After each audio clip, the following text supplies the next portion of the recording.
Hello, and welcome back to another video on the road to Fast X. In this video, we're going to be talking about and reviewing 2003's Too Fast, 2 Furious, the second installment of the Fast and Furious franchise.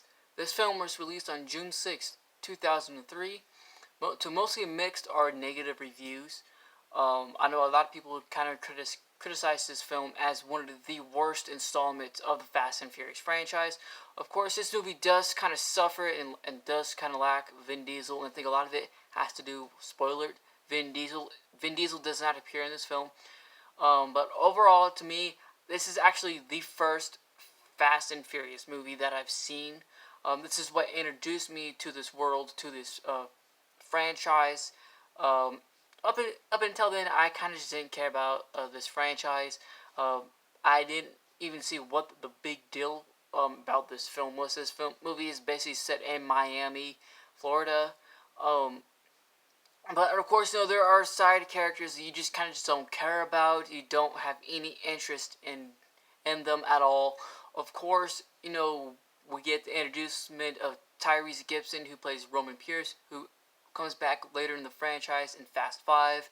Of course, we also get introduced to Tej Parker, Roman, who played by Ludacris, who also comes back in Fast 5 as well. But overall, there are some side characters you just don't care about. And of course, one of the most miscast people in this film is Eva Mendes. She just doesn't feel like she really belongs in this film at all. She's awful. I mean, her character is kind of annoying. I find her character just not any interesting at all. I kind of feel like, the plot and the story of the film as well is just not very interesting at all. It just seems more of a rehash of the original movie. I don't know what they were trying to do or what they were going for with the plot of this film. It's not very interesting at all. It's blanded. It's boring in most parts. And of course, there are some cool stuff, like where Brian and Roman, are interacting and stuff like that. That is pretty cool. Of course, they'll get one of the coolest car race sequences. That's really cool to me as well. And that's kind of like, again, where Brian and Roman are interacting with each other. But overall, again, this movie it suffers as well for what it is. And of course, the CGI is horrendous. It's awful. It's like it feels like it's just outdated in so many ways. And and again, like I said, this is my start and my first introduction to the Fast and Furious, which is not very pleasant. I mean, I was kind of hoping for more. I wanted more out of this film, and I felt like I was kind of let down. And I get why people kind of trash this film quite a bit, or why they don't like it that much. And I'm not gonna say that I'm going on a limb and say that I actually hate this film. I don't hate it. Like I said, this is the one that introduced me to this franchise. It's the one that introduced me to Paul Walker as an actor, and of course, to John Singleton as a filmmaker. May they both rest in peace.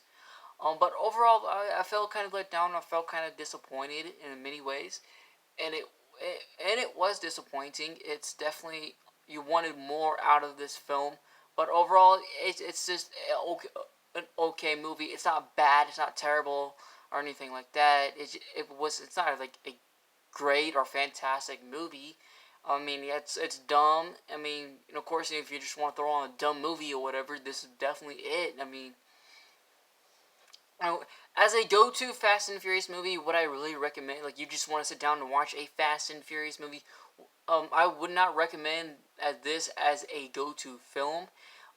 It's definitely has flaws. It's, like I said, the plot is just a rehash of the original movie. Brian, again, of course, he's sent undercover. And I guess, but, and again, for this time around, of course, Brian is facing criminal charges. He is facing jail time for what happened at the end of the first movie, for letting Dom go at the end of the first movie. So, but again, instead of arresting him and sending him to prison, they decided, okay, we'll give you this shot, a redemption to redeem yourself. If you do, we'll erase all your criminal charges. All your criminal record will be erased if you agree to go undercover to bring down the drug lord Carter Verone. To me, Carter Verone, he's an okay villain. He's not a great or a fantastic villain. I don't really care for him, and I'm kind of glad they really didn't offer to bring him back. But you know, it's okay. I mean, like I said, Carter Verone, he's kind of a shitty villain. He was never a fantastic villain. But overall, yeah, Too Fast, Too Furious could have been a lot better if they, went a different route. If they chose a different plot, a different story. Besides, sending Brian undercover again. Um, and of course, the miscast of Eva Mendes, they could have cast somebody totally different. She doesn't fit this story or this franchise at all. She's awful. She's blanded. She's boring as crap. But overall, Too Fast, Too Furious, it's just an okay movie. It's not a great or fantastic film in the franchise. However, again, this 2003 PG-13 film does not yet pack an emotional punch. It's like I said, it's blanded. It's pretty okay. I mean, it's not a great film, but overall, Too Fast, Too Furious could have been better. Thank you so much for joining me on this review for Too Fast, Too Furious as we continue our journey on the road to Fast X.